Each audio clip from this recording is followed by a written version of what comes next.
Malam hari ini kita latihan membersihkan jiwa. Allah menegaskan qad aflaha man zakkaha. Sungguh sangat beruntung orang-orang yang membersihkan hatinya, membersihkan kolbunya. Wa qad khaba man dassaha. Dan sungguh sangat rugi orang yang mengotorinya. Malam hari ini kita belajar apa saja yang mengotori dan bagaimana caranya membersihkan.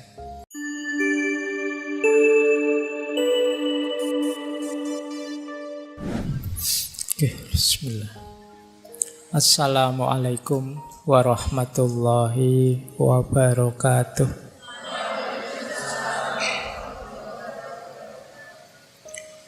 Bismillahirrahmanirrahim. Alhamdulillahirabbil alamin. Wa bihi nasta'inu ala umurid dunya waddin. Allahumma sholli wa sallim wa barik ala habibina wa syafi'ina sayyidina wa maulana Muhammadin wa ala alihi wa ashabihi wa man tabi'ahum bi ihsanin ila yaumiddin. Amma ba'du. Bismillah, mari kita lanjut lagi belajar kita, ngaji kita. Malam hari ini kita latihan membersihkan jiwa. Kalau dalam bahasa Arab istilahnya tazkiyatun nafas. Materinya mungkin tidak terlalu berat. Yang berat itu menjalankannya. Jadi ya enggak apa-apa. Rumusnya sama ya. Kalau bahasa untuk kebaikan itu ya kita jalankan semampu kita. Jangan karena alasan berat terus ditinggal semuanya. Allah lebih tahu. Maka yuk malam hari ini kita bersih-bersih jiwa kita. Kita menciptakan jiwa yang bersih, clean soul. Kalau minggu lalu kita clear mind. Baik, bismillah, kita mulai ya. Ini saya awali dari ngaji dulu, biar ngaji beneran. Jadi kita Al-Quran menegaskan bahwa membersihkan jiwa itu pasti menguntungkan. Di surat Asy-Syams ayat 9 sampai 10 Allah menegaskan qad aflaha man zakkaha. Sungguh sangat beruntung orang-orang yang membersihkan hatinya, membersihkan kolbunya. Wa qad khaba man dassaha. Dan sungguh sangat rugi orang yang mengotorinya. Malam hari ini kita belajar apa saja yang mengotori dan bagaimana caranya membersihkan. Tentu saja nanti kita referensinya ya dari para ulama, bukan pikiran saya sendiri. Jadi kalau ada yang luar biasa dari ngaji ini terus teman-teman ngutip dipotong-potong, itu kadang-kadang rasanya saya kayak pinter banget. Wong aku cuma ngutip pikiran-pikiran para tokoh, para filosof, para ulama. Jadi saya hanya penyambungnya saja. Mereka-mereka, beliau-beliau itulah yang hebat. Nah, saya lanjutkan. Kalau di surat Al-Jumu'ah ayat 2 dijelaskan bahwa tazkiyatun nafas itu bagian dari misinya Rasulullah. Berarti kalau kita berupaya membersihkan jiwa, itu kita membantu suksesnya misinya Rasulullah. Huwallazi ba'atha fil ummiyina rasulam minhum yatlu alaihim ayatihi wa yuzakkihim. Wa yuzakkihim itu dan membersihkan jiwa-jiwa mereka. Wa yu'allimuhumul kitaba wal hikmah wa in kanu min qablu lafi dhalalim mubin. Jadi dialah yang mengutus kepada kaum yang buta huruf seorang rasul di antara mereka. Yang dilakukan apa oleh para rasul ini? Oleh rasul ini yatlu alaihim ayati, membacakan ayat-ayatnya Allah, wa yuzakkihim, dan membersihkan hati-hati mereka, jiwa-jiwa mereka, wa yu'allimuhumul kitaba wal hikmah, dan mengajarkan kitab suci dan hikmah. Nah, ini menarik, yang diajarkan ternyata antara lain hikmah. Yang kalau dalam tradisi filsafat Islam kan hikmah itu ya nama lainnya wawasan-wawasan filosofis tentang hidup. Wa in kanu min qablu lafi dhalalim mubin. Meskipun mereka ini sebelumnya sungguh berada dalam kesesatan yang nyata. Baik. Ayatnya sudah ya, anggap saja ngajinya sudah. Sekarang kita belajarnya. Bismillah, kita mulai. Yuk kita lihat diri kita ini seperti apa, nanti bersih-bersihnya di bagian mana. Ini teori saya gabungkan antara Ibnu Miskaweh dan Imam Ghazali. Jadi ayo dilihat ya diri kita. Kita ini makhluk 3 dimensi. Diri kita ini ada jasad. Jasad itu yang fisik paling luar. Masuk ke dalam sedikit ada hayat. Hayat ini mungkin mentalnya, jasmani dan rohaninya. Istilah kita rohani. Dan ada lagi yang paling dalam namanya ruh. Nanti kalau di tasawuf, di dalam ruh itu ada lagi yang paling rahasia namanya sir. Jadi kita ini ada 3 lapis. Jasad, hayat, ruh. Jasad yang paling luar, yang bisa saya lihat hari ini itu jasad-jasadmu. Apa ya istilahnya biar enggak jasad? Karena kesannya kok enggak enak kalau istilah jasad itu. Saya melihat banyak sekali jasad itu kan tidak enak. Jadi ya jasmani lah, jasmani ya kalau saya melihat. Pokoknya sosok di depan saya yang bisa dilihat itu jasad. Nanti masuk sisi mental kita itu hayat. Hayat ini saya ambil dari Imam Ghazali. Komponennya 3. Ada nafas, ada akal, ada qalb. Nah, di balik hayat ada ruh. Ini yang kalau dalam Al-Quran ada istilah wa nafakha fihi min ruhi. Identitas ilahiyah kita yang paling dalam itu ruh. Ruh itu cahaya, dia pasti baik. Cuma apakah cahaya ini menerangi hidup kita atau tidak, tergantung hayat. Apakah hayat kita jernih, bersih atau kotor? Kalau hayat kita kotor, kalbu kita kotor, akal kita kotor, nafas kita tidak terkendali, ya cahaya dari ruh tadi tidak mewarnai hidup kita. Hidup kita gelap. Nah, jadi kunci kemarin kalau belajar stoikisme kan kita diminta memperhatikan mana yang bisa kita kontrol, mana yang tidak bisa kita kontrol. Yang tidak bisa kita kontrol ya dimensi paling dalam dan paling luar. Yang bisa kita kontrol yang tengah ini, yang hayat. Jasad itu kan kita sudah dapat paket yang seperti ini. Jadi kalian berkaca ya kaya ngono lah, kurang lebih dirimu itu kan paket jadi. Dan kamu ndak dosa kalau jelek, wong itu di luar kontrolmu. Iya, kalau istilahnya Imam Ghazali kan kholek itu tidak dosa, kalau khuluk itu dosa, pilihan. Tapi kalau kholek itu kita sudah dianugerahi seperti ini. Makanya kamu jangan minder. Kalau ada yang nyindir kamu atau melecehkanmu, kamu kok nggak cakep, tidak apa-apa, tidak dosa, tidak masalah. Jadi tidak perlu malu gara-gara itu. Wong yo cakep dan tidak cakep itu kan perspektif saja, tergantung standar. Jadi kamu tidak perlu galau kalau sekedar urusan kecantikan lahiriah. Beda dengan kecantikan batin. Kalau istilahnya Imam Ghazali yang khuluk ini. Kalau ini pilihan.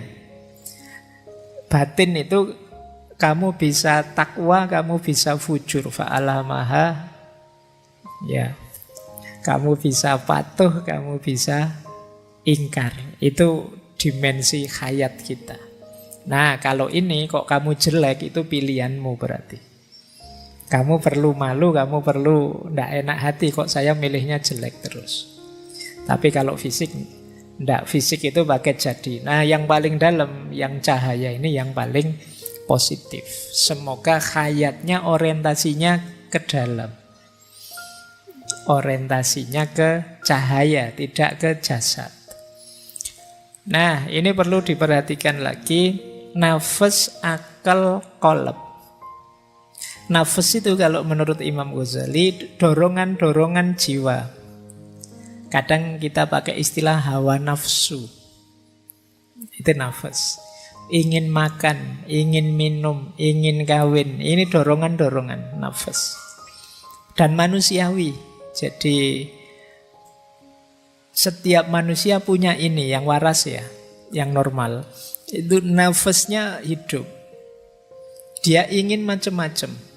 Jadi kalian tidak usah galau, Pak. Saya itu kok pingin ini, pingin itu. Saya merasa tidak mampu, tapi yo pingin kawin, pingin kaya, pingin ini. Tidak apa-apa, manusiawi. Hanya saja nanti kita diminta untuk bisa mengontrolnya, mengendalikannya. Akal juga begitu. Jadi kita itu punya daya berpikir dengan akal kita, itu pun kita diminta menggunakannya setepat mungkin. Kolbu juga begitu, hati kita. Hati ini bahkan kata Imam Ghazali di ranah hayat itu rajanya. Jadi dalam diri kita itu penguasanya sebenarnya kolbu, hati. Hati inilah yang punya orientasi hidup. Orang baik atau orang jahat kuncinya di hatinya. Pikiran itu luar biasa, tapi akal itu posisinya kata Imam Ghazali hanya panglima perangnya. Panglima perang itu ya dia luar biasa kalau untuk menaklukkan apa-apa, tapi dia tunduk di bawah kekuasaannya raja. Maka akal itu dalam diri orang jahat, yang hatinya orientasinya jahat, ya dia akan hadir membela kejahatan. Dalam diri orang baik, dia hadir membela kebaikan. Nah, akal itu iso diputer-puter kemana-mana dia bisa. Kalian kan sering salah tapi bisa cari alasan biar kelihatan benar. Nah, itu jagonya akal. Jadi sudah jelas-jelas kuliah datangnya telat. Itu kan alasanmu oke. Padahal kamu tahu sebenarnya saya tadi bangunnya kesiangan. Maksud aku alasan bangun kesiangan kan nanti dosennya mesti terus kamu alasan macam-macam wis. Pak kan ya di jalan itu banyak sekali halangan. Pak kan ya alasanmu bisa macam-macam. Kamu pacaran saja kan pakai alasan ta'aruf. Loh, itu kuasa akalmu luar biasa. Baik ya, jadi ada qalb, ada akal, ada nafas. Qalb inilah yang bisa memantulkan cahaya dari dalam. Cahaya ilahiyah tadi. Dia yang mewadai. Kalau hati ini bersih, maka dia akan memantulkan cahaya. Akal akan diwarnai oleh cahaya itu dan hidup kita hidup yang bercahaya. Bercahaya dalam tanda petik ya, jangan dicari, jangan dibayangkan koyo senter terus kamu cahayanya ada, koyo film-film itu terus di belakangnya ada. Bukan itu. Jadi hidup yang berorientasi ilahiyah itu nama lainnya cahaya. Jadi rute yang benar memang ke arah cahaya itu. Nah, yang bisa menangkap cahaya ini hati. Sayangnya qalb ini bisa kotor. oleh dosa, oleh maksiat, oleh hal duniawi dan lain sebagainya. Yang kekotoran ini akan tambah kotor ketika didukung oleh akal. Tambah kotor lagi ketika nafas tidak terkendali. Disitulah saatnya kita bersih-bersih. Jadi kemarin kita sudah latihan bersih-bersih akal. Malam hari ini ayo bersih-bersih kolab. Bersih-bersih hati. Ya di antara komponennya untuk bersih-bersih hati, ya nafasnya kita bereskan dulu.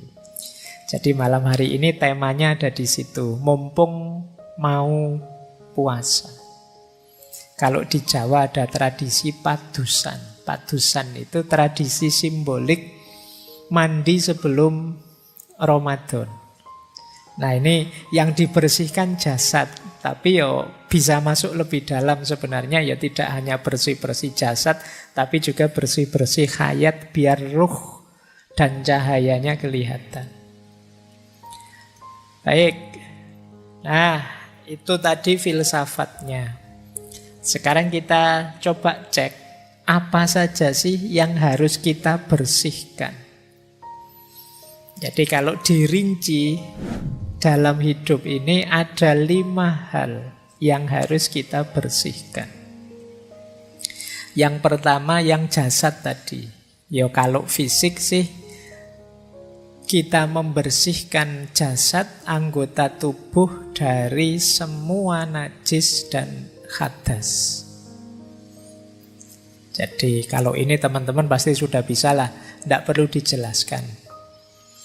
Membersihkan najis teman-teman tahu dan bisa, hadas juga bisa. Kan sudah bisa mandi semua kan insya Allah.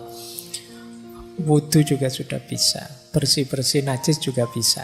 Nah ini tidak perlu kita bikin tema ngaji untuk caranya mandi. Kalian sudah bisa lah. Nah yang kedua, membersihkan anggota tubuh dari dosa dan kemaksiatan. Kalau ini lebih sulit. Gimana caranya mulut kita ndak nyinyir lagi, ngomongnya ndak yang jelek-jelek tapi yang baik-baik. Ini membersihkan mulut namanya. Kalau membersihkan mulut yang fisik pakai kumur-kumur. Tapi membersihkan mulut yang diam, kita singkirkan semua kata-kata jelek, kalimat jelek, ungkapan yang jelek. Meskipun hari ini kan mulut kita sering diwakili oleh jempol kita. Karena dunianya sudah geser ke dunia medsos. Mungkin kamu bilang, Pak, saya itu sekarang Pak, mengikuti hadis, Pak. Falyakul khairon aw liyasmut. Ngomong yang baik atau diem. Iya mulutmu diem tapi jempolmu aktif.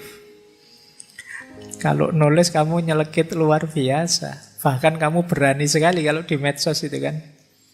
Jadi maka ayo kita bersihkan juga. Jadi anggota tubuh berarti semuanya ya mulut, ya jempol, ya telinga, ya hidung, ya apa saja. Yuk kita bersihkan dari yang dosa-dosa dan maksiat. Jadi bersih-bersihnya levelnya lebih dalam meskipun menyangkut anggota tubuh. Jadi ternyata membersihkan tangan itu ya tidak sekedar cuci tangan, tapi juga membersihkan tangan dari perbuatan-perbuatan tercela. Jadi perbuatan yang menyakiti orang, menyusahkan orang misalnya. Terus ada lagi level 3, membersihkan pikiran dari yang negatif, yang merusak, yang sia-sia, yang overthinking. Minggu lalu kita membahas ini, alhamdulillah. Semoga sedikit-sedikit sudah tahu teman-teman caranya bersih-bersih pikiran. Masuk lebih dalam, ada lagi yang harus kita bersihkan, hayat kita, dimensi batin kita, jiwa kita harus bersih dari akhlak yang tercela. Akhlak tercela itu ya iri, dengki, hasut, sombong, dan lain sebagainya. Ini jauh lebih berat. Saya tidak cerita detail caranya, teman-teman pasti sudah tahu bahwa itu jelek. Ada lagi yang paling dalam, saya sebut tadi dimensi ruh, yang intinya adalah sir. Kita bersihkan dari yang selain Allah. Jadi diri kita yang paling dalam itu jadi kuncinya orientasi hidup kita. Semoga isinya hanya Allah saja. Lupa berarti saya tidak boleh bercita-cita punya istri cantik, punya suami ganteng, punya mobil mewah, punya rumah bagus, punya jabatan tinggi. Boleh. Tapi itu jangan dijadikan cita-cita final. Jadikan itu jembatan untuk bisa menomorsatukan Allah. Pak, saya pingin punya mobil mewah, Pak. Biar tidak usah pinjam teman. Kalau mobil saya sendiri kan saya lebih bebas. Tidak diatur teman, tidak diegomani teman. Jadi saya bisa menomorsatukan Allah itu lebih leluasa misalnya. Nah, ini lagi-lagi pikiranmu yang main. Jadi niatnya tidak sekedar seneng-senengnya, tapi kita jadikan kendaraan untuk tambah dekat kepada Allah. Apapun itu. Nah, ini yang disebut membersihkan diri, membersihkan sir, hakikat paling dalam dari diri kita, dari yang selain Allah. Yang posisinya media, kita posisikan media. Yang posisinya hanya alat, hanya kita jadikan alat. Satu-satunya tujuan hanya Allah saja. Nah, ini area-area bersih-bersih diri. Dimulai dari yang paling lahiriah sampai yang paling dalam. Kalau kalian bisa lima-limanya, banggalah nanti di akhir Ramadan benar-benar Idul Fitri. Kembali fitrah. Jadi awas keliru karena banyak yang memaknai Idul Fitri itu kembali bisa makan lagi. Makan itu kan fitrah, Pak. Enggak, maksudnya ini. Jadi di antara cara bersih-bersih itu nanti puasa. Nanti ada logiknya. Tapi kita awali dari sini dulu. Baik, saya lanjutkan lagi. Nah, kalau dalam tasawuf ada istilahnya bersih-bersih ini. Biasanya pakai istilah tazkiyatun nafas tadi. Saya melihat ada beda-beda istilah proses tazkiyatun nafas ini, tapi arahnya sama. Kalau Imam Ghazali pakai istilah toharatun nafas, yang dilanjutkan imaratun nafas, dan puncaknya adalah nafas mutmainnah. Toharatun nafas itu membersihkan jiwa. Kalau sudah bersih, imaratun nafas. Imarah itu mengatur, mengendalikan. Jadi nafsu tadi yang sering tidak terkendali, ayo dikendalikan, bukan dimatikan ya. Dimatikan itu kalau begitu saya tidak usah makan lagi, saya tidak usah minum lagi, saya tidak kawin saja. Itu namanya mematikan nafas. Nanti tidak manusiawi. Jadi Islam itu sangat manusiawi. Kendalikan, makan ya, tapi harus tahu kapan berhenti. Jangan mentang-mentang ditraktir terus manganin los. Kasihan yang traktir.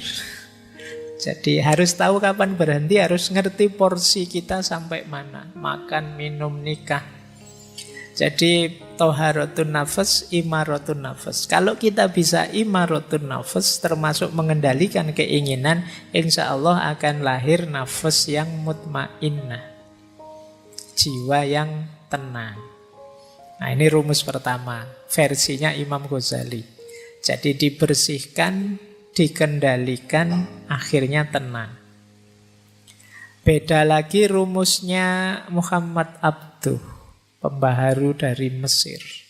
Kalau beliau rumusnya istilahnya agak berbeda. Kata Abduh, yang pertama adalah tarbiyatun nafas. Tarbiyatun nafas itu mendidik jiwa. Jiwa kita itu liar, harus dijinakkan, dididik. Caranya dengan pembiasaan. Ini namanya tarbiyatun nafas.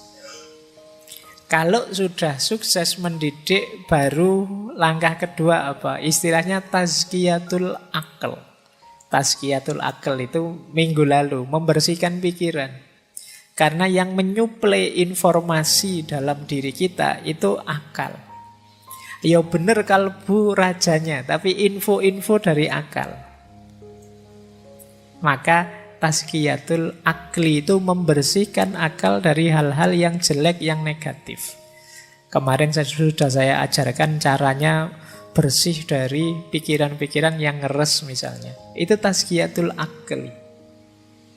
Karena kalau tidak, ya pikiran itu akan jadi kacamata kita, cara kita memandang realitas sekeliling. Kalau kita menganggap hidup ini penderitaan misalnya, itu kan pikiran. Akhirnya kita murung. Tapi kalau kita menganggap hidup ini anugerah, kita pun ceria. Maka penting tazkiyatul akal. Jangan sampai pikiran-pikiran buruk, negatif bercokol di kepala kita. Karena dia akan mewarnai hidup kita. Jadi setelah kita didik jiwa, kita bersihkan akal. Dan puncaknya adalah tauhid. Ilaihi roji'un. Terminal terakhir tujuannya tetap Allah saja. Jangan yang lain-lain. Kalau masih Allah saja berarti rute kita masih benar. Tapi kalau masih ada tujuan-tujuan yang lain, harus diluruskan lagi. Puncaknya harus tauhid. Jadi bukan kemasyhuran, bukan nama besar, bukan kekayaan, tapi Allah saja. Nah, ya yang terakhir itu istilah teman-teman pastinya sudah kenal ya. Kalau belum kenal ya sekarang kenal lah paling enggak. Ada istilah takholli, tahalli, dan tajalli. Wis apal. Sudah bolak-balik dijelaskan.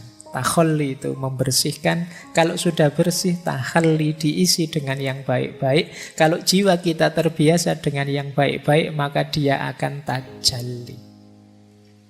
Menyaksikan yang hakiki dalam hidup dan tidak lagi tergoda oleh hal-hal artifisial. Tidak mudah terdistraksi. Tidak mudah tergoda. Jiwa yang sudah bertajalli itu ya dia akan fokus hanya pada Allah saja. Kayak teman-teman kalau sedang terpesona oleh sesuatu, itu kan yo tidak bisa dipalingkan dari keterpesonaan itu, yus ditonton terus. Itu namanya keterpesonaan terhadap sesuatu. Nah, ketika kita tajalli, ketika kita merasakan, memahami tentang hakikat ilahiyah, itu namanya tajalli, kita akan fokus ke sana. Baik, jadi ada takholli, tahalli, tajalli. Masing-masing nanti ada caranya, ada tekniknya, dan di banyak ngaji sudah dijelaskan. Ini metodenya. Nah, saya tidak menjelaskan panjang-panjang biar kalian tidak pesimis. Karena biasanya kalau ngaji kayak gini itu, aduh Pak, kok berat Pak. Yo, pokoknya sekarang informatif dulu, nanti direnungi mana yang bisa dijalankan. Menarik saya ambil dari Ihya. Tanda-tanda jiwa kita masih kotor. Yang pertama apa? Kesulitan menjalankan fungsi ilmu, hikmah, dan makrifat. Ngaji sih saya tiap hari Pak, tapi kok menjalankannya kok berat ya Pak. Jangan-jangan jiwa kita masih kotor. Perlu ada yang dibersihkan. Jadi mungkin teman-teman, Pak saya itu ngaji filsafat sudah hampir 400 sesi saya ikuti sejak awal sampai akhir. Saya kok gini-gini saja ya Pak, tidak naik-naik kelas. Jangan-jangan ada kekotoran, ada yang harus kamu bersihkan dulu. Kan sering saya ilustrasikan itu, wadah yang kotor itu diisi barang bersih berapapun, yang bersih ketika masuk akan terkontaminasi jadi kotor. Maka coba dicek, kok saya merasa ilmu saya tambah tapi kualitas diriku tidak nambah. Jangan-jangan masih ada kotoran-kotoran. Coba dicek, apakah dosanya itu di anggota tubuh, dosa dan maksiat, ataukah terlalu fokus pada duniawi, lupa Allah dan lain sebagainya. Saatnya introspeksi. Yang kedua, tidak bisa menikmati ibadah. Jadi yo sholat sih, yo puasa sih, yo zakat sih, tapi rasanya beban. Ini berarti belum bisa menikmati. Baru nongkrong sebentar, sudah adzan isya. Kok yo cepet yo. Nah itu rasanya beban. Krungu adzan ini rasanya aduh. Akhirnya kan kamu cepet-cepet bikin sholat biar bebas tugas. Nah ini berarti kamu belum bisa menikmati ibadah.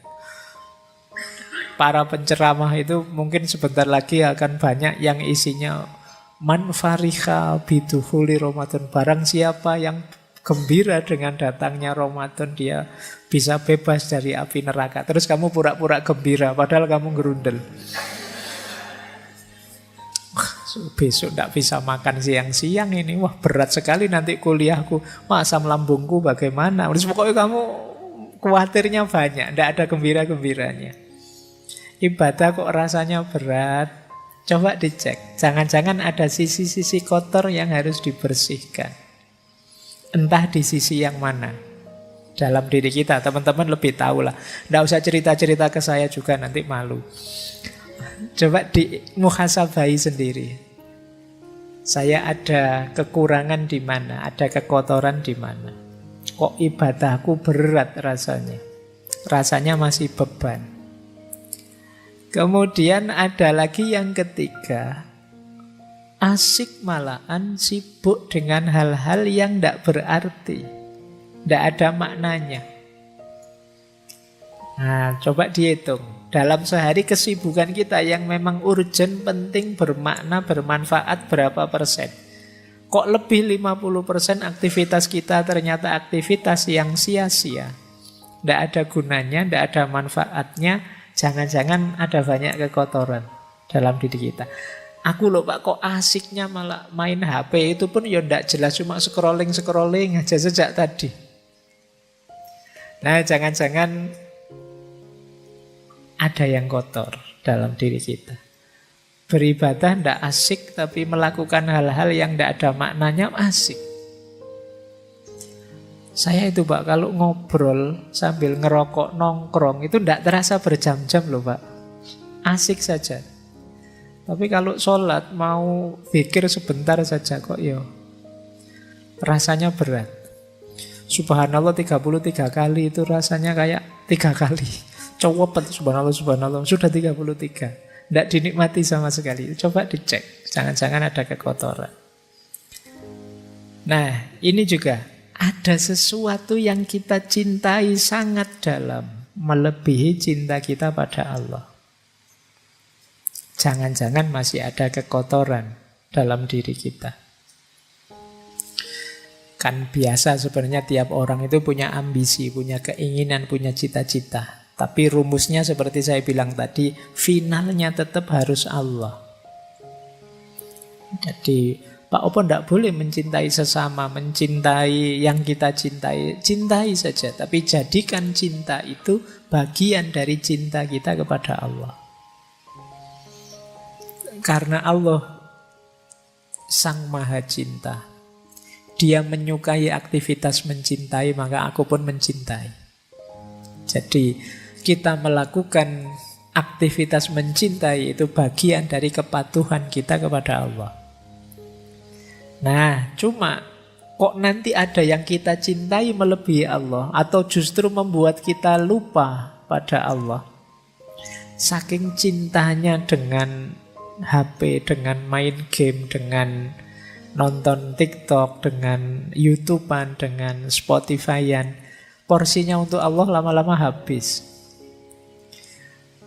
Ya tinggal sholat saja. Sholat pun kadang juga tidak sadar hadirnya Allah.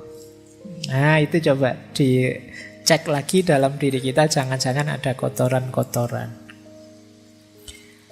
Yang terakhir, berlebihan. Jadi perilaku-perilaku yang berlebihan apa saja. Kan dulu di filsafat akhlak saya singgung bahwa segala yang berlebihan itu jelek. Bahkan baik berlebihan pun jelek. Makanya kalau kamu nembak kan biasanya kalau ditolak jawabannya kan, wah kamu terlalu baik buatku. Jangan dikira terlalu baik itu positif, negatif. Karena segala yang terlalu itu jelek. Makanya kalau kamu dijawab begitu, itu kamu jangan bangga. Wah, aku ini sangat terlalu baik, berarti tidak terlalu baik, negatif. Oh, dia pinginnya yang pas kok, yang baik, cocok. Nah, kalau terlalu baik ya melampaui sudah. Baik, jadi ketika ada keberlebihan, kemungkinan ada yang kotor. Jadi perilaku yang berlebihan dalam hal apapun. Menghargai orang itu bagus, tapi saking menghargainya sampai memuji-muji, sampai menyembah-nyembah kebablasan jelek. Benci orang itu manusiawi, ada orang kita suka, ada orang kita tidak suka. Tapi kebencian yang berlebihan sampai kita tidak rasional, sampai kita tidak manusiawi, pasti jelek. Nah, ini bahan untuk kita introspeksi, jangan-jangan masih ada yang kotor. Jadi di antara tanda-tanda kotornya jiwa itu kita sulit menjalankan hikmah ilmu yang kita miliki. Kita berat dalam beribadah, tapi asyik dalam hal-hal yang tidak bermakna. Ada yang selain Allah yang kita cintai sedemikian rupa, dan kita suka berlebihan dalam banyak hal. Nah, kalau ada gejala-gejala ini, ya ayo segera muhasabah. Ada sisi kotor apa dalam diriku yang perlu aku bersihkan. Jangan-jangan masih ada sombong, jangan-jangan masih ada iri, jangan-jangan masih ada dengki pada orang, jangan-jangan masih ada rasa benar sendiri, egois dan lain sebagainya. Itu kotoran-kotoran jiwa kita. Nah, ini menarik dalam Ihya itu. Nanti kalian boleh setuju, boleh tidak ya. Ini cuma yang punya pendapat Imam Ghazali. Ini rangkaian dorongan syahwat yang negatif, yang bisa membawa bencana. Syahwat paling dasar itu syahwat perut. Kebutuhan perut. Ya kebutuhan gizi, makan biar tidak stunting. Ya. Jadi kebutuhan syahwat perut ini elementer. Orang itu yang pertama kali dibutuhkan ya syahwat perut ini. Kalau yang perut ini belum terpenuhi, yang syahwat-syahwat yang lainnya biasanya masih belum muncul. Jadi harus beres dulu di yang perut. Kalau perut ini tidak beres, kemudian kalian merambah bidang yang lain, biasanya bidang yang lain itu kamu dedikasikan untuk membereskan urusan perut. Di ekonomimu belum beres, kamu geser ke ranah agama, ya urusan agama kamu jadikan orientasi untuk memenuhi kebutuhan perut. Urusan perutmu belum beres, kamu melakukan aktivitas kebaikan sosial, itu biasanya diam-diam tidak sadar kebaikan sosial itu kamu dedikasikan untuk memenuhi kebutuhan perutmu. Maka syahwat paling dasar itu syahwat perut. Kalau urusan perut beres, kata Imam Ghazali biasanya naik sedikit. Turun naik. Turun sedikit ke bawah perut. Syahwat bawah perut. Nah, ini baru mulai lirak-lirik kiri kanan. Kalau perutnya belum kenyang, masih belum turun ke bawah. Kalau kamu lapar itu peduli amat, ada yang cakep, ada yang itu, pinginnya makan. Makanya Rasulullah itu ngasih tips anak-anak muda yang sudah pingin menikah tapi belum mampu, puasalah. Karena kalau perut itu kosong, perut itu lapar, kamu sudah melihat yang cantik-cantik, yang ganteng-ganteng itu sudah nggak nafsu. Pokoknya mikirnya kapan beduk maghrib datang. Nah, tapi kalau perut beres baru mulai sudah nafsunya naik. Jadi nafsu bawah perutnya bangkit. Kalau yang kedua ini juga terpenuhi, biasanya terus naik juga satu level lagi, muncul syahwat tentang harta dan kedudukan. Jadi mulai mikir status, mulai mikir kepemilikan. Aku harus kaya, aku harus berkedudukan. Kalau kemudian terpenuhi syahwat kedudukan dan harta ini, muncul penyakit lanjutannya, riya, sombong, pamer. Kalau riya, sombong, bermegahan, pamer ini muncul, biasanya hadir juga temannya, dengki, memusuhi orang, iri. Karena ada orang lain yang juga seperti itu, punya status yang tinggi juga, punya kedudukan yang tinggi juga, terus kita jadinya iri. Tadinya ingin sombong, bermegahan, kok ya saingannya banyak. Muncullah dengki, iri, bermusuhan. Nah, ini rangkaian nafsu syahwat, kata Imam Ghazali. Hati-hati dengan munculnya syahwat-syahwat ini, ya, bahwa manusiawi orang ingin memenuhi kebutuhan perutnya, ingin menikah, ingin hidup terjamin dengan harta, ingin punya kedudukan, tapi harus ngerti kapan direm. Harus sadar juga penyakit-penyakit ikutannya. Jadi ini pelajarannya untuk kita waspada. Nah, biar tidak terlalu ditelan oleh rangkaian syahwat ini, berarti puasa bisa jadi solusi. Karena ketika kita puasa, kita lapar, kebutuhan syahwatnya turun ke level yang paling awal. Sudah tidak mikir apa-apa, yang dipikir hanya perut, dan itu kita dapatkan setelah maghrib. Meskipun bahayanya biasanya begitu adzan maghrib buka puasa, kenyang, kumat lagi semuanya. Nah, itu karena yang dasar ini terpenuhi sudah. Baik, ini bahan ya refleksi. Nanti teman-teman coba membaca dirinya. Sering tidak terlena masuk ke jebakan-jebakan syahwat ini. Oke, baik. Karena ini ada dialognya, saya agak cepat. Nah, proses tazkiyatun nafs itu ada 2 jalur. Yang tadi teman-teman mengeluh berat, membersihkan jiwa itu karena mungkin teman-teman membacanya hanya dari sisi aku, dari sisi kita. Waduh, berat Pak kalau saya harus melakukan itu. Ya itu kan teman-teman sendiri, jalur mujahadah namanya. Jangan lupa selain jalur mujahadah ada jalur hidayah. Jalur hidayah itu Allah yang membukakan jalan. Jadi bukan hanya kita yang berupaya. Nanti kalau upaya kita diridhoi oleh Allah, maka Allah yang akan membawa kita pada hasil yang positif yang kita inginkan. Itu namanya hidayah. Kita dibukakan jalan sehingga jadi mudah. Maka jangan pesimis. Meskipun tadi rasanya kok berat ya Pak, apa bisa ya Pak? Itu mungkin yang bisa ya wali-wali saja Pak. Enggak, kalian juga bisa kok. Kalau Allah ridho. Karena selain mujahadah yang itu berdasarkan kekuatanmu, masih ada hidayah, pertolongan, anugerah dari Allah. Makanya beruntungnya orang yang punya Tuhan itu terhindar dari putus asa. Sepahit apapun situasinya, selemah apapun kondisi kita masih punya Tuhan, kita masih punya Allah. Tidak pantas kita mengeluh, tidak pantas kita putus asa. Nah, ini prosesnya 2. Jadi ada mujahadah, ada hidayah. Ada upaya kita, ada pertolongannya Allah.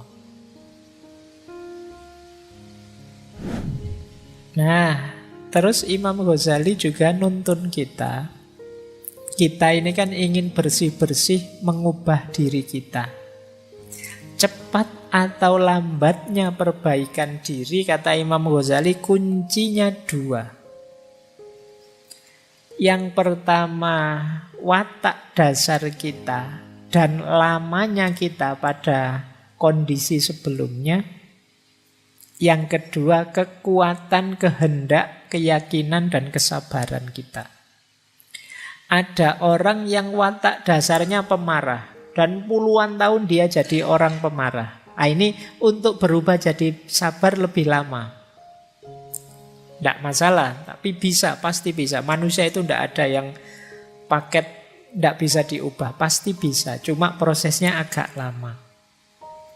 Jadi kekuatan asalnya dan lamanya. Makanya kalian kalau punya sifat negatif, jangan lama-lama kamu nikmati sifat negatifmu. Karena semakin lama kamu jalankan, semakin sulit mengubahnya nanti.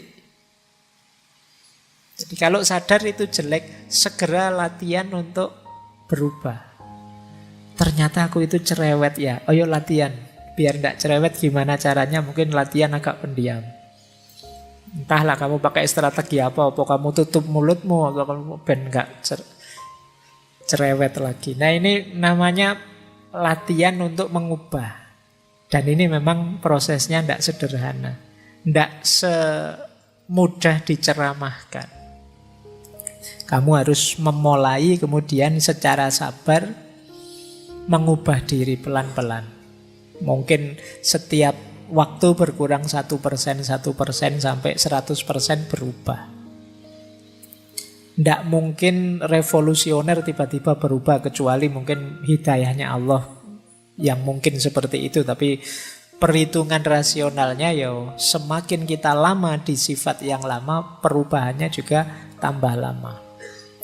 Dan yang kedua kekuatan niat kita. Kekuatan niat ini ya kalau tidak pakai niat ya lama. Tapi kalau niatnya serius bisa lebih cepat. Kan kadang-kadang kita itu tidak percaya diri, akhirnya lama. Ada yang mantap sekali, bisa lebih cepat. Jadi ini dua kuncinya keberhasilan kita untuk tazkiyatun nafas, membersihkan jiwa. Nah, dasarnya tazkiyatun nafas, yang pertama kita harus tahu state of soul kita, kondisi jiwa kita. Sering saya pakai istilah kolb tadi, hati itu ada 3 istilah. Ada kolbun mayit, ada kolbun marid, ada kolbun salim. Hati yang mati, hati yang sakit, dan hati yang sehat. Kondisi jiwa kita ada di mana sekarang? Hati yang mati itu berarti kondisi jiwa kita namanya amarah. Amarah itu kondisi jiwa yang nyaman dalam keburukan. Tidak ada rasa tidak enak sama sekali kalau melakukan kejahatan. Ini kolbun mayit, hati yang mati. Menyakiti orang tapi seneng. Rasa no kamu. Nah, itu berarti amarah. Kolbnya kolbun mayit. Ayo coba ya kita, semoga tidak ada di sini lah. Kalau ada cepat-cepat berubah. Bohong tapi seneng. Ini yang biasanya bikin hoax. Bikin berita palsu, terus banyak orang ketipu, terus seneng. Wah ternyata hoaxku sukses loh ya. Nggak ada menyesal-menyesalnya sama sekali. Jangan-jangan hatimu sudah mati. Melakukan kejahatan kok seneng. Melakukan dosa kok bangga. Nah, ini berarti kita ada di level amarah. Semoga paling tidak kita ada di level lawamah atau alhamdulillah kalau mulhamah. Lawamah itu kondisi jiwa yang terjadi pertarungan di dalamnya antara yang baik dan yang buruk.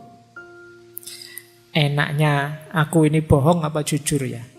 Kalau bohong nanti kok dosa. Tapi kalau jujur nanti aku tidak dapat apa-apa. Nah, itu kan pertarungan.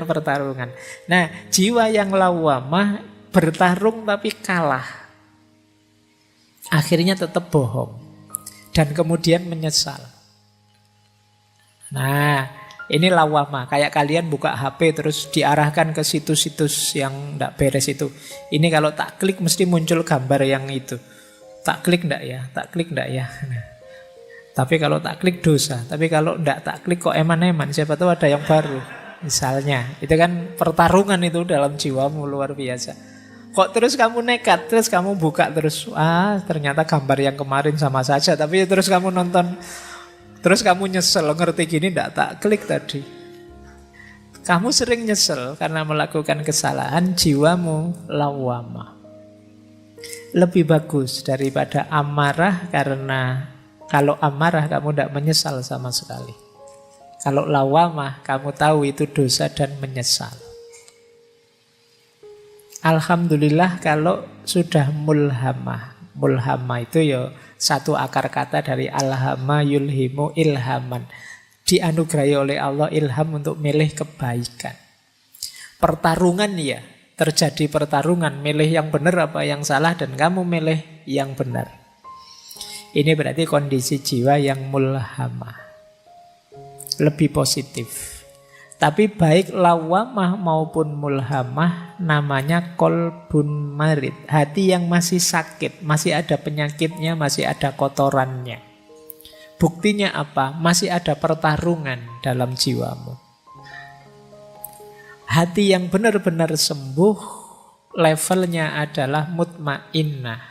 Kalau mutmainnah, tidak ada pertarungan lagi. Otomatis kamu akan milih yang baik. Kok ada tawaran di HP seperti tadi, langsung ditinggal, tidak pengen nyoba-nyoba. Jadi kamu menghindari yang jahat dan nyaman dengan yang baik. Jiwamu jiwa mutmainnah. Ini yang disebut kolbun salim. Nah, sebelum bersih-bersih coba kamu cek. Kalau jiwamu kondisinya amarah, kolbun mayit, perjuanganmu agak berat. Karena kamu harus menghidupkan lagi hatimu. Kamu harus, kalau komputer itu kamu harus mereset terus diinstal ulang. Tidak bisa tiba-tiba ditambahi perbuatan-perbuatan atau cuma di uninstall beberapa softwarenya. Ini mungkin install total, itu harus dibuang semua, isinya diganti yang baru. Dan ini berat. Kalau kamu ada di kolbun marid, hati yang sakit karena masih ada kotoran-kotoran sedikit-sedikit, nah di sini tazkiyatun nafas yang tadi kita sampaikan bisa dipakai tips-tipsnya. Alhamdulillah kalau sudah mutmainnah. Kalau sudah mutmainnah tinggal menjaga istiqomahnya. Nah, jadi dasarnya ini ya, nanti coba dicek. Wah, saya sudah istiqomah Pak. Ya alhamdulillah, meskipun aku tidak percaya.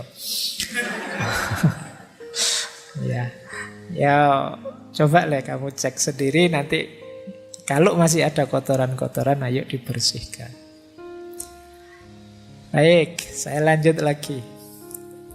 Ini strategi yang disampaikan oleh Imam Ghazali dalam Ihya. Untuk melakukan tazkiyatun nafas, jalannya 3. Yang pertama ilmu dan keyakinan, yang kedua riyadoh, dan yang ketiga mujahadah. Masing-masing ulama nanti punya tips, punya jalan sendiri-sendiri. Kalau ini saya ambil dari Ihya. Yang pertama apa? Ilmu. Tentu saja harus tahu ilmunya. Makanya malam hari ini itu kita konteksnya konteks ilmunya masihan. Kita belajar bagaimana tazkiyatun nafas yang pas, yang cocok, yang benar, yang sesuai. Jangan sampai kita ingin bersih-bersih malah mengotori. Mungkin karena sapunya tidak cocok. Nah, di sini perlunya ilmu. Kalau sudah dapat ilmunya, mantaplah, yakinlah. Kalau masih ragu-ragu, kalau masih belum yakin, ya agak berat. Apa-apa itu kalau setengah-setengah, yakinnya kan tidak maksimal. Jadi kalau sudah dapat ilmunya, yakinlah. Baru kemudian riyadoh. Riyadoh itu makna letternya sebenarnya latihan.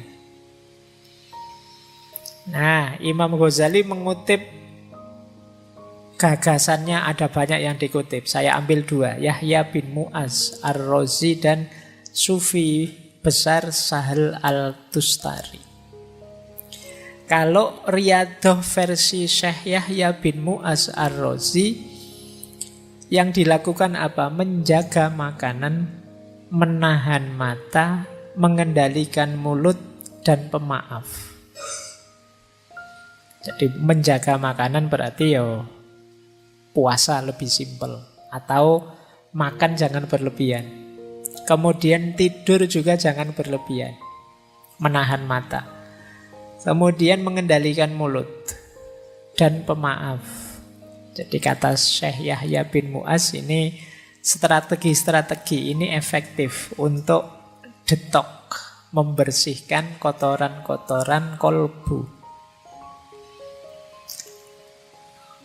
Kalau Syekh Sahal mirip saja, mengempiskan perut, menyedikitkan tidur malam, tidak banyak bicara dan menjauh dari manusia. Kenapa harus menjauh dari manusia? Ya, karena godaan paling berat itu manusia. Godaan dari makanan saja mungkin tidak terlalu menggoda, tapi begitu ada manusianya yang bareng makanan itu bisa sangat menggoda. Kamu puasa, ada es teh di depanmu sak gelas, itu biasa. Tapi begitu ada orang minum es teh di depanmu, itu kan rasanya beda. Jadi ya agak jauh lah. Manusia itu memang makhluk penggoda yang luar biasa. Jadi kata para sufi, yo, agak menjauh sebentar.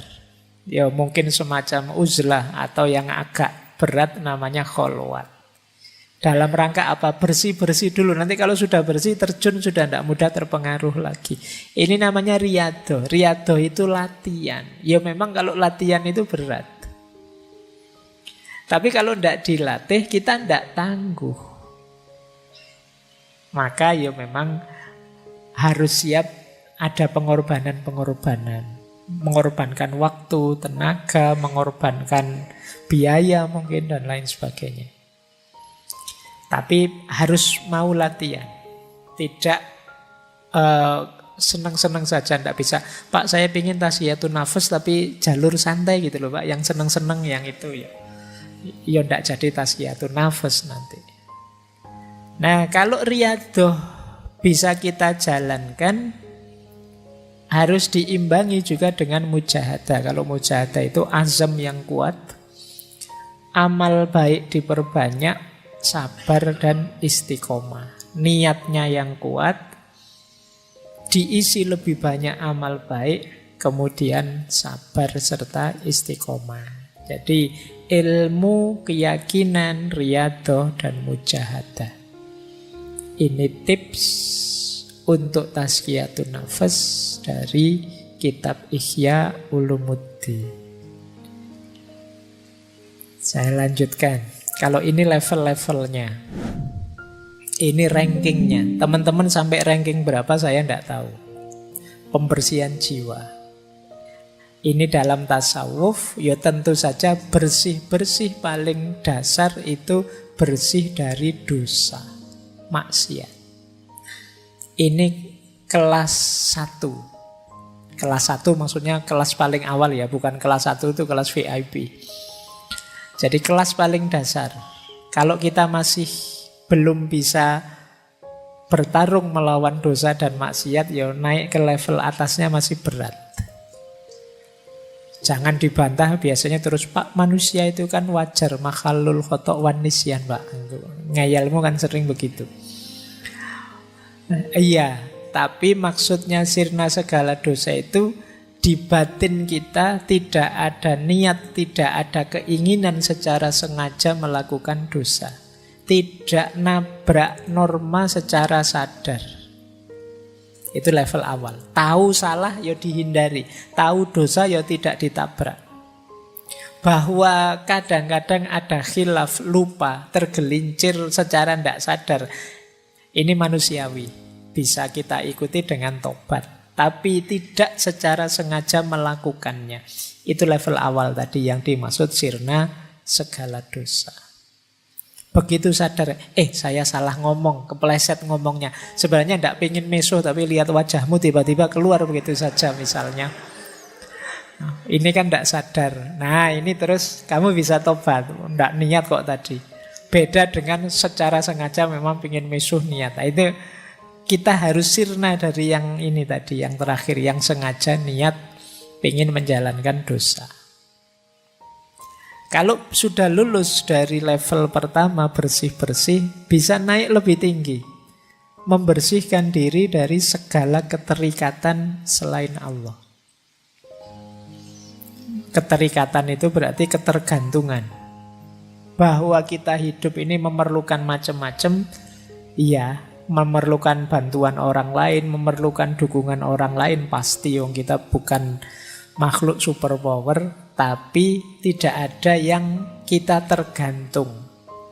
Tidak ada yang kita terikat sedemikian rupa. Terikat itu berarti kalau tidak kamu saya tidak mungkin bisa begini, ini namanya terikat. Kalau tidak karena pertolonganmu teman saya tidak bisa sesukses ini, maka kamu harus nolong aku terus, ini namanya terikat. Satu-satunya keterikatan yang sah itu ya hanya dengan Allah saja. Maka hal-hal yang di luar Allah jangan sampai menghalangi kita dekat dengan Allah. Jadi level 2 bebas dari segala keterikatan.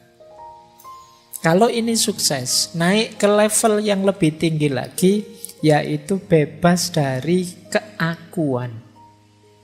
Biasanya orang itu yang sudah sukses di level 2, itu terus merasa bangga dengan dirinya bahwa aku loh bisa bersih, aku loh bisa sukses melepaskan segala keterikatan. Ini level keakuan. Kita lupa bahwa keberhasilan kita itu hakikatnya anugerahnya Allah, pertolongannya Allah.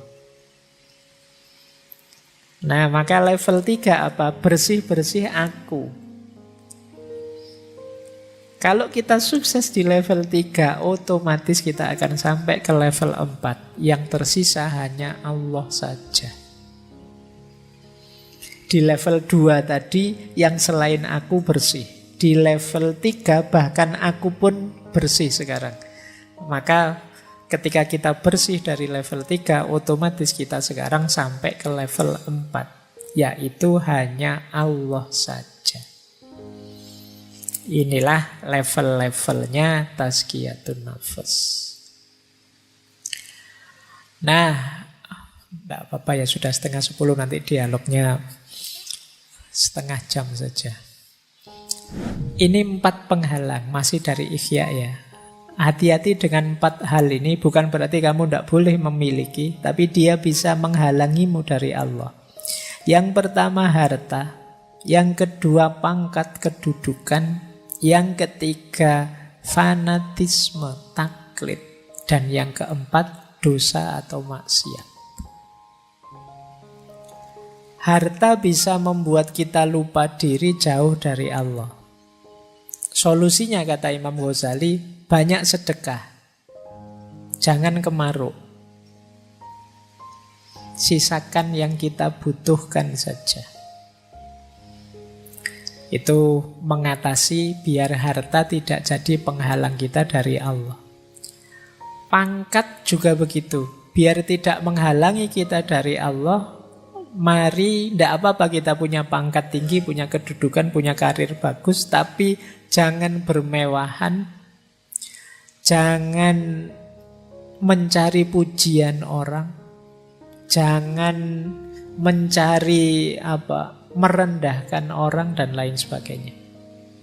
Menganggap orang lain lebih rendah, ingin terkenal, ingin dipuji, ingin bermewahan.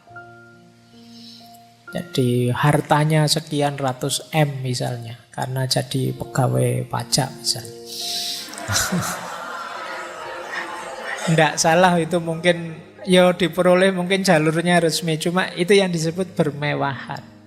Bermewahan itu mungkin jalurnya legal, tapi akan menghalangi kita dari yang hak, dari Allah. Kenapa? Karena kita sibuk dengan harta. Maka pangkat dan kedudukan harus kita kelola secara positif. Harta juga begitu.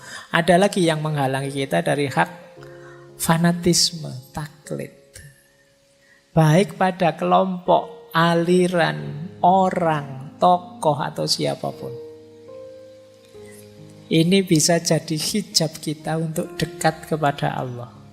Bisa menggeser orientasi harusnya ke Allah, tapi ke yang kita takliti atau kita fanatiki.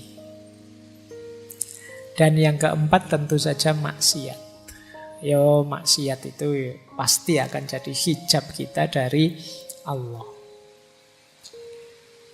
Baik, masih ada. Ini petunjuk praktis. Nanti teman-teman coba direnungi ya. Ini menarik. Imam Ghazali memberi petunjuk praktis dalam Ihya. Ini saya agak merangkum dari kitab Ihya. Kotorannya apa? Jalan bersih-bersihnya apa? Yang pertama kata Imam Ghazali, kotoran jiwa dalam aspek syahwatnya perut dan bawah perut.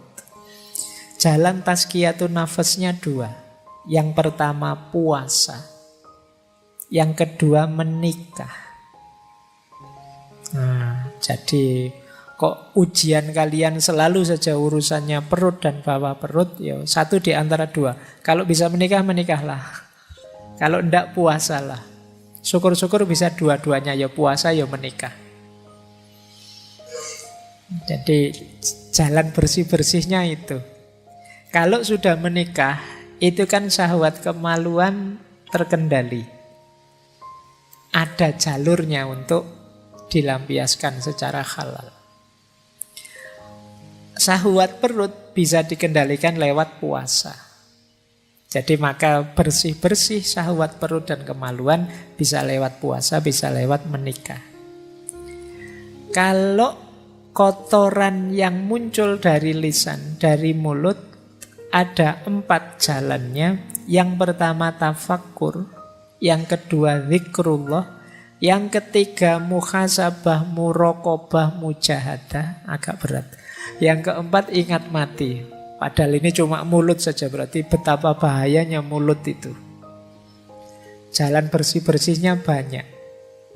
Tafakkur itu kita sibukkan pikiran kita dengan Allah dan kekuasaan dan keindahannya. Itu tafakkur. Ketika kita sibuk dengan Allah, mulut kita tidak akan ngomong yang aneh-aneh lagi. Atau sudahlah daripada ngomong yang aneh-aneh, mulut kita secara sengaja kita buat zikir saja, aman sudah. Atau muhasabah, muraqabah, mujahadah. Ini sederhananya adalah kita sadar Allah selalu mengawasi. Ini membuat kita terjaga. Mau maki-maki, diawasi Allah, malu saya. Mau ngomong jelek, malu saya. Ini muraqabah. Bisa untuk obatnya penyakit lisan. Dan yang keempat, ingat mati. Jadi kita sadar bahwa akhir hidup kita pasti maut, mati. Dan kita tidak tahu kapan hadirnya itu. Maka akan lebih mengontrol diri kita. Terus yang ketiga, kalau ada penyakit marah, dengki, iri hati, jalan tazkiyatun nafasnya yang pertama dengan sabar dan syukur, memaafkan dan kasih sayang. Yang ketiga membaca Al-Quran. Sabar dan syukur berarti ini nanti bisa mengatasi dengki dan iri kita pada orang lain. Jadi kita itu kan marah pada orang sampai kemudian kita dengki dan iri padanya karena kita tidak sabar terhadap dia. Kalau kita bisa menghidupkan kesabaran dan kita bisa bersyukur dengan apa yang kita miliki, kita tidak akan iri. Apalagi kita bisa memaafkan dan berkasih sayang dengan orang lain, kita tidak akan marah, dengki, dan iri. Kalau masih sulit, ayo sibuk mengaji saja, baca Al-Quran. Biar pikiran kita tidak kotor isinya kemarahan, kedengkian, iri hati. Daripada posting aneh-aneh yang tidak jelas, wis ngaji saja. Daripada buka Twitter, buka Instagram yang bikin telinga panas, mata panas, jempol panas, ayo ngaji lah. Kata Imam Ghazali, baca Al-Quran saja. Yang keempat, cinta dunia. Cinta dunia bisa kita bersihkan dengan ingat mati, taubat, dan zuhud. Semakin kita ingat mati, semakin kita tidak cinta dunia. Semakin kita bertobat, semakin kita tidak cinta dunia, semakin mental kita terbentuk zuhud, kita tidak akan cinta dunia. Nyambung dengan cinta dunia, cinta harta dan kikir. Tipsnya 2, zakat, infak, sedekah. Yang kedua zuhud. Ini masuk akal, karena kalau kita terlalu cinta harta, biasanya berat untuk zakat, infak, apalagi sedekah. Maka dengan membiasakan diri berinfak, bersedekah, dan berzakat, insya Allah cinta kita pada harta bisa terkikis. Apalagi kalau kita bisa membangun jiwa yang zuhud, yang tidak terjebak oleh cinta duniawi. Yang keenam, cinta kedudukan dan riak. Riak itu ingin pamer. Biasanya orang itu kalau sukses, kalau berhasil itu muncul keinginannya riak. Jangankan kesuksesan besar, kadang sukses kecil saja kamu ingin pamer. Kamu misalnya, wah fotoku kok bagus ya, ini angle-nya pas itu. Wah, terus kamu cepet-cepet ingin posting, ingin pamer. Padahal itu kebetulan, itu pun ya filter saja. Pengen pamer. Pokoknya opo-opo kamu pengen tampil, pengen pamer. Kamu eman-eman kalau ada momen hidupmu yang menurutmu bagus dan orang lain tidak tahu. Ini harus tahu semua ini. Nah, kamu dapat nilai A misalnya, kamu foto itu di anumu, terus kamu besarkan, kamu alhamdulillah ternyata usaha tidak mengkhianati hasil misalnya. Nah itu kamu hari ini itu wes kelakuanmu begitu. Kata Imam Ghazali, mental pamer ini bisa dididik dengan uzlah. Uzlah itu menjauh sebentar.